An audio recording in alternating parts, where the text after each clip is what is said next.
नमस्कार, DV news में आपका स्वागत है। प्रधानमंत्री नरेंद्र मोदी और शी जिनपिंग की रूस के कज़ान में आयोजित 16वें ब्रिक्स सम्मेलन में कई सालों बाद द्विपक्षीय बातचीत हुई।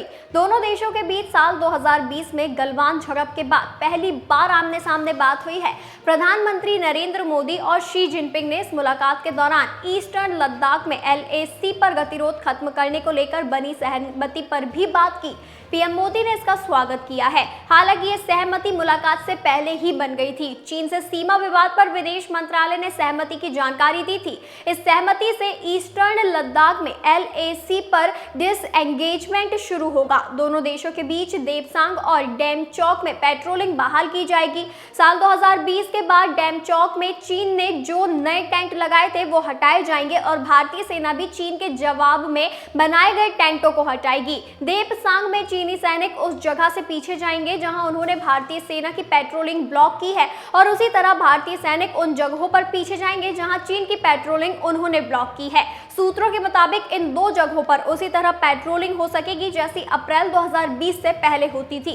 निगरानी मैकेनिज्म के लिए मिलिट्री लेवल पर दोनों देशों की सेनाओं के बीच स्थानीय कमांडर मीटिंग जारी रखेंगे। यानी सहमति बनने के बाद भी ईस्टर्न लद्दाख में स्थिति सामान्य होने में अभी वक्त लगेगा। साथ ही ये साफ है कि इन सर्दियों में भी LAC पर भारतीय सैनिक अपनी पोजीशन पर डटे रहेंगे। आर्मी सूत्रों ने बताया कि जिस सहमति का जिक्र डिप्लोमेटिक स्तर पर किया जा रहा है उसमें सहमति देपसांग और डेमचौक में डिसएंगेजमेंट को लेकर हुई है और इन दो इलाकों में ही पेट्रोलिंग शुरू करने को लेकर सहमति बनी है। हालांकि इसको लेकर अभी स्थानीय मिलिट्री कमांडर स्तर पर बातचीत चल रही है जिसमें पेट्रोलिंग की फ्रीक्वेंसी और पेट्रोलिंग टीम में सैनिकों की संख्या तय की जाएगी। साथ ही एक दूसरे पर भरोसा फिर से बने इसके लिए लोकल कमांडर स्तर पर सामान्य मुलाकातें भी हो रही हैं। पहले गलवान पेंगोंग के उत्तरी किनारे कैलाश रेंज और गोगरा हॉट स्प्रिंग एरिया में जो बफर जोन बनाए गए हैं उन पर सहमति बनाना अभी बाकी है। इन 4 जगहों पर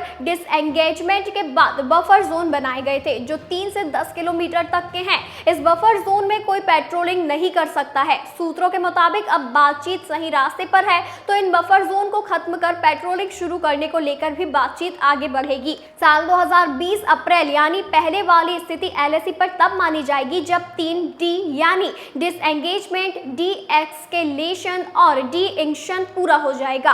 अभी भारत और चीन के बीच बनी सहमति के हिसाब से देपसांग और डेमचौक में डिसएंगेजमेंट होने पर पहला D ही पूरा होगा। डिसएंगेजमेंट यानी सैनिकों का आमने सामने से हटना। दूसरी स्टेज है डी-एस्केलेशन जिसका मतलब है कि दोनों देशों के सैनिक सैन्य साजो सामान हथियार को सामान्य स्थिति में लाना। तीसरा D यानी तीसरा स्टेज है डी-इंक्शन यानी अभी दोनों तरफ से ईस्टर्न लद्दाख में LAC पर 50-50 हजार से अधिक सैनिक तैनात हैं। डी-इंक्शन का मतलब है कि जो भी भारी तादाद में सैनिक और सैन्य साजो सामान वहां तैनात है उसे वापस अपनी पुरानी पोजीशन में लाना। उसके बाद ही कहा जा सकता है कि LAC पर अप्रैल 2020 से पहले वाली स्थिति बहाल हुई है।